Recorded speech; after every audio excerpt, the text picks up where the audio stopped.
பெரியாரை எதிர்ப்பதன் மூலமாகத்தான் பெரியாரின் கருத்துக்கள் பரவும் என்பதை நம்ம சொல்ல வேண்டிய அவசியம் கிடையாது. பெரியாரை சொல்லியிருக்கிறார்.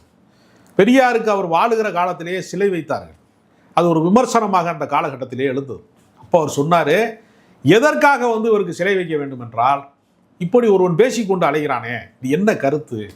உலகத்தில் எத்தனையோ தேவ தூதர்கள், தீர்க்கதரிசிகள், இறை தூதர்கள், எவ்வளோ பேர் சித்தர்கள், புத்தர்கள்லாம் தோன்றியிருக்கான்ல. எல்லாரும் என்ன சொல்லுவாங்கன்னா, என்னுடைய கருத்தை நீ ஃபாலோ பண்ணு. யார்கிட்ட போனீங்கனாலும், ஒரு டாக்டர்கிட்ட போனீங்கன்னா, நான் கொடுக்குற மருந்தை கரெக்டாக ஃபாலோ பண்ணணும்யா, அப்போ தான் உனக்கு குணமாகும், இல்லைன்னா நீ இதே மாதிரி தான் இருப்பேன்னு சொல்கிறான். எல்லாருமே சொல்கிறாங்க. உலகத்தில் என்னை ஃபாலோ பண்ணு சொல்லாத யாராவது ஒருத்தர் நம்ம செஞ்சுருக்கோமா?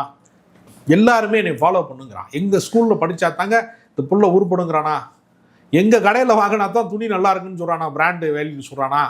எல்லா இடத்துலையுமே தன்னை பின்பற்று அப்படின்னு உலகம் முழுக்க சொன்னப்ப, என்னை பின்பற்றாதேன்னு சொன்ன ஒரு தலைவர் பெரியார். அவர் சொல்றாரு, நான் சொல்வது எதுவாக இருந்தாலும் உன் புத்திக்கு சரியெனப்பட்டால் மட்டும் நீ ஏற்றுக்கொண்டால் போதுமே தவிர என்னை நீ அப்படியே ஏற்றுக்கொள்ள வேண்டும் என்கிற அவசியம் கிடையாதுன்னு சொல்றாரு. அப்படிப்பட்ட ஒருவரை பிழைப்புவாதத்திற்காக பொய் பேசி திரிகிறவன், புழுகி திரிகிறவன் எப்படி வெல்ல முடியும்?